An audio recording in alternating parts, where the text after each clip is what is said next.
नमस्कार, मी पल्लवी कृष्णा फॅमिली ब्लॉग्समध्ये तुमचे मनपूर्वक स्वागत करते। आज आपण या ठिकाणी परफेक्ट असे रवा लाडू बघणार आहोत। ह्या लाडूचं प्रमाण अचूक तर आहेच, पण मऊ कसे बनवायचे, योग्य प्रमाणात पाक कसा घ्यायचा आणि सगळं प्रमाण अचूक दिलेलं आहे। त्यामुळे व्हिडिओ नक्की शेवटपर्यंत बघा। रेसिपी आवडल्यास लाईक करायला विसरू नका, सबस्क्राईबसुद्धा करा। चला मग असे मस्त मऊ मऊ रवा लाडू बघणार आहोत। पहिल्यांदा जरी तुम्ही बनवले तरी सुद्धा तुमचे लाडू बिघडणार नाहीत। त्यासाठी व्हिडिओ न स्किप करता शेवटपर्यंत बघत राहा, म्हणजे रेसिपी तुम्हाला संपूर्ण लक्षात येईल। आता आपल्याला या ठिकाणी सगळ्यात अगोदर लागणार आहे रवा लाडू। म्हटलं की रवा, तर रवा हा बारीक असावा, याला चिरोटी रवा सुद्धा म्हणतात बरं का। तर रवा हा अर्धा किलो घेतला। अर्धा किलो रव्यासाठी पाव किलो साखरेचं प्रमाण घ्यायचं आहे। तुम्हाला जर गोड जास्त हवं असेल तर मग तुम्ही थोडीशी साखर जी आहे ती जास्त सुद्धा वापरू शकता। पण या ठिकाणी अर्धा किलो रव्यासाठी पाव किलो साखर ही मीडियम प्रमाणात होते। त्यामुळे मी पाव किलो साखर, अर्धा किलो रवा आणि 4-5 विलायची घेतलेल्या आहेत। तुम्हाला जर विलायचीचा फ्लेवर आवडत असेल तर टाका, नाही टाकली तरीसुद्धा चालतं। तर शेवटी आपण विलायचीची पावडर करून टाकणार आहोत। तुम्हाला या ठिकाणी ड्रायफ्रूट्स जरी वापरायचे असतील या रवा लाडूमध्ये तरीसुद्धा तुम्ही कट करून वापरू शकता। तर या ठिकाणी आता रवा आणि साखर मी मोजून घेतलेली आहे। लाडूची आपली सगळं सामग्री रेडी झालेली आहे। आता लाडू बनवायला घेतले। दोन्ही साईडला मी 2-2 कढया ठेवलेल्या आहेत। एका साईडला आपल्याला रवा भाजायचा आणि दुसऱ्या साईडला पाक बनवायचे। आता दोन्ही कामं मी सोबत करणार आहे, पण तुम्ही असं करू नका। तुम्हाला जर शक्य झालं तर करा, कारण माझ्याकडे बाळ आहे, मला पाक घ्यायला परत वेळ लागेल। त्यामुळे मी दोन्ही कामं सोबत करते। पण पाक घेता वेळेस आपल्याला खूप काळजीपूर्वक लक्ष देऊन पाक बनवावा लागतो। त्यामुळे एकदम कमी गॅसवर मी पाक ठेवला होता आणि इकडे रवा भाजत होते। रवा हा कमी गॅसवरच भाजावा लागतो। म्हटलं चला दोन्ही सोबत होईल आणि वेळसुद्धा जास्त लागणार नाही। त्यामुळं मग मी हे कामं सोबत करत आहे। तुम्ही अगोदर रवा भाजून त्याच कढईमध्ये परत पाक घेतला तरीसुद्धा चालतो बरं का। एरवी मी असंच करायचे, पण बाळामुळे पटकन होण्यासाठी लाडू हे काम सोबत करत आहे। तर आता तुम्हाला वाटीचं प्रमाण समजावं यासाठी मी हा रवा मोजून घेत आहे। तर या बाऊलने मी एक सपाट बाऊल आणि अर्धा बाऊल असा रवा, 1.5 बाऊल घेतलेला आहे आणि अर्धी वाटी जवळपास हा रवा शिल्लक होता, तेवढा रवा मी ठेवला होता। तर हा मला पाहिजे होता म्हणून मी ठेवला आहे, पण तुम्ही अर्धा किलोचं प्रमाण समजून लाडू बनवायला घ्या। तर 1.5 बाऊल हा मोजल्यानंतर रवा भरला होता आणि त्याच बाऊलने मी सपाट बाऊल साखर घेतली होती। तर तुम्हाला किलोचं आणि वाटीचं असं दोन्ही प्रमाण सांगितलेलं आहे। आता रवा भाजण्या अगोदर कढईमध्ये मी 1 चमचा साजूक तूप टाकलं होतं। तूप एकाच वेळेस जास्त टाकायचं नाही, कारण पहिल्याच वेळेस जास्त तूप टाकलं तर रवा भाजायला जड जातो, म्हणजे पटकन भाजता येत नाही। म्हणून मी 1 चमचा टाकलं आणि आता रवा टाकून मस्त कमी गॅसवर हा रवा भाजायचा। मला जवळजवळ हा रवा भाजायला 20 ते 25 मिनटं कमी गॅसवर लागले होते बरं का। आता तुम्ही जर कमी जास्त गॅस केला तर तुम्हाला कमी जास्त वेळ लागू शकतो, पण माझा अंदाज सांगते, मला 20 मिनटं किंवा 25 मिनटं जवळजवळ लागले होते।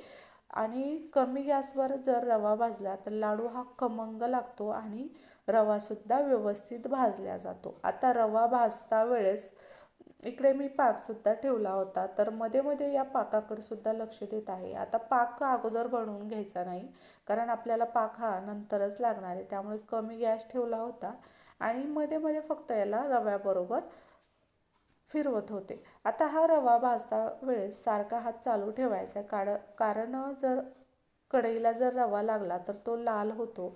त्यामुळे सारखा हात चालू ठेवून हा कमी गॅसवर रवा आपल्याला भाजून घ्यायचा आहे। रवा भाजता वेळी जास्त लालसर रंगाचा भाजायचा नाही, अगदी ब्राऊन कलरचा भाजायचा आहे। रवा जर जास्त प्रमाणात भाजला तर लाडू हा कडक होतो। त्यामुळे रवा, बऱ्याच लोकांचं असं म्हणणं येतं की रवा छान खमंग लाल भाजला तर चवदार लागतो, असं नाही। कमी गॅसवर भाजा आणि हलका लाल होईपर्यंत भाजायचा। आता तुम्हाला या व्हिडिओमध्ये दिसणारच आहे मी कितपत रवा भाजला आहे। आणि कमी गॅसवर जवळजवळ 20 मिनटं हा रवा भाजणं म्हणजे खूप चांगल्या प्रकारे भाजला जातो। असं नाही की कलरच यावा, असं नाही, हा सुद्धा लाडू खमंग लागतो आणि मऊ होतो। जास्त कडक रवा भाजला तर लाडू कडक होतो। आता आपण या ठिकाणी रवा भाजता वेळेस मध्ये मध्ये त्या पाकाला सुद्धा बघायचे. तर पाकामध्ये सुद्धा मी तूप टाकलेलं आहे, कारण लाडू हा आपला मऊ आणि नरम राहावं यासाठी मी तिकडे सुद्धा तूप टाकले. आता तुपाचं प्रमाण तुम्हाला इथे सांगितलेलं नाही, तर तूप कमी जास्त तुम्ही वापरू शकता. रव्याच्या लाडूला तुपाचं प्रमाण योग्य असावं असं काही सुद्धा नाही. जसं की आपल्याला बेसन लाडूला लागतं तसं प्रमाण इथे नाही वापरलं तरी सुद्धा चालतं. पण जवळजवळ मी अर्धी वाटी तूप वापरलं असेल बरं का, छोटी अर्धी वाटी. आता हा रवा भाजत आला की बाकीचं तूप नंतर परत 1-2 चमचे तुमच्या आवडीनुसार तुम्ही टाकू शकता. तर मी 1 चमचा घट्ट तूप टाकलं होतं. आता 1 चमचा म्हणाल तुम्ही किती थोडंसं बसतं, तर ते घट्ट असल्यामुळे चमचामध्ये भरपूर बसतं. तर अर्धी वाटी पकडून चला, तुम्ही इथे जास्तसुद्धा वापरू शकता आणि कमीसुद्धा वापरू शकता, हे तुमच्यावर डिपेंड आहे. तर रवा बघा मस्त असा छान आपल्याला भाजायचा, बिलकुल कढईला लागू द्यायचा नाही. आता रवा भाजत आलता म्हणून मी परत नंतर 1 चमचा तूप टाकले. आता हे बघा चमचामध्ये असं तूप जर घट्ट असेल तर भरपूर बसतं. आता इकडे पाकसुद्धा चालू होता, पण मला भीती वाटत होती रवा भाजता वेळेस पाक समोर जाईल, म्हणून मी मध्ये गॅस बंद केलता आणि पाक चेक करत होते. पण पाक नव्हता झाला, पण म्हटलं नको समोर जाईल म्हणून मी थोड्या वेळ बंद केलता आणि रवा भाजून घेतला. तर रवा हा मस्त छान ब्राऊन कलरचा झाला होता. तर तो आता खाली काढून ठेवला. मध्ये मध्ये गॅस बंद केल्यानंतर सुद्धा रवा असा फिरवत राहायचा कढईमध्ये. बघा जास्त लाल रंगाचा नाही, अगदी ब्राऊन कलरचा आहे बरं का रवा भाजलेला. पण कढई गरम असल्यामुळे तो परत कढईला लाल होऊ शकतो, म्हणून मध्ये मध्ये कढई गरम आहे तोपर्यंत त्याला मिक्स म्हणजे हलवत राहा. तर आता या ठिकाणी आपला पाक मी परत गॅसवरती ठेवला आहे आणि बघत आहे चेक करून की आपला पाक तयार झाला आहे की नाही. असं बोटावर घ्यायचं आणि बघायचं एक तार येतो की नाही. तर इथे पाक हा खूप काळजीपूर्वक घ्यावा लागतो, एक तार तुटेपर्यंत. हे बघा मस्त एक तार तुटत आहे. याच्या समोर सुद्धा जाऊ द्यायचा नाही पाक आणि अलीकडे सुद्धा घ्यायचा नाही, नाहीतर लाडू बिघडतो. ही जी चूक आपण करतो ना पाक घेण्याची, की कच्चा घेणे किंवा जास्त समोर नेणे, समोर जर गेला तर मग कडक होतात. त्यामुळे योग्य असा पाक घ्यायचा. असा एक तार तुटायला लागला की लगेच गॅस बंद करायचा आहे आणि गरम गरम पाकामध्ये आपल्याला आता हा रवा टाकायचा आहे. तर पाक हा योग्य घेणंच महत्त्वाचं आहे या लाडूला. ही गोष्ट जर आपल्या लक्षात आली तरच आपले लाडू हे परफेक्ट तयार होतात.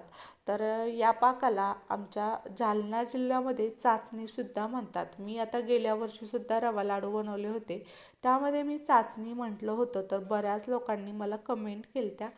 पण यावेळेस मी आठवण करून इथे चाचणी म्हटलं नाही, पाकच म्हणत आहे, कारण इकडचे लोक पाकच म्हणतात बीड जिल्ह्यातले.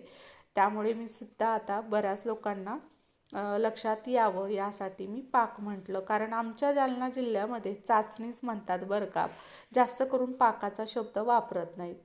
त्यामुळं मग आम्ही चाचणीसुद्धा म्हणतो. पाक एखाद्या वेळेस माझ्याकडून चाचणी आलं म्हणण्यात तर तुम्हाला लक्षात यावं ते, त्यामुळं मी सांगत आहे, कारण आपल्या तोंडाला जे शब्द असतात तेच येतात. आता चला, रवा पाकामध्ये टाकला आणि मस्त छान मिक्स केला आणि झाकून ठेवलं होतं मी अर्धा तास बरं का. बरोबर अर्धा तास झालता. अर्ध्या तासाने हा रवा चेक करायचा की आपले लाडू बनवायला आलेत की नाही.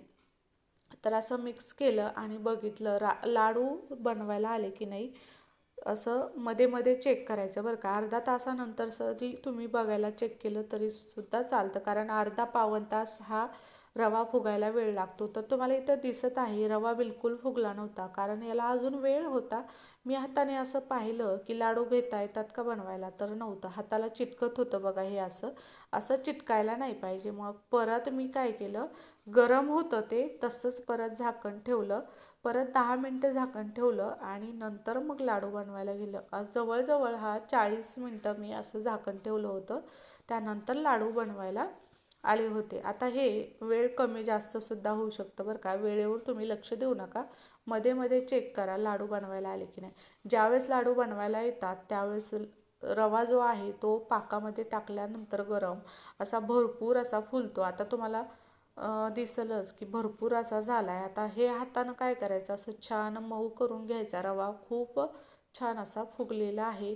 जी वरची प्लेट होती झाकून ठेवलेली तिला सुद्धा घाम आलता आणि हे बघा मस्त असा हातानं सोडून घ्यायचा. बघा पहिल्यापेक्षा दुप्पट फुगलेला आहे हा रवा आणि छान मऊसुद्धा झालता. असा हाताने छान याला फोडून घ्यायचं आणि मग बघायचं की आपल्याला लाडू बांधायला येतात की नाही. मग लाडू बांधता आले की लगेच लाडू बांधायचे. आता या ठिकाणी जर रवा कोरडा जर पडला लाडू बांधता वेळेस तर मग काय करायचं, हा प्रश्न प्रत्येकाच्या डोक्यात असतो बरं का लाडू बनवता वेळेस.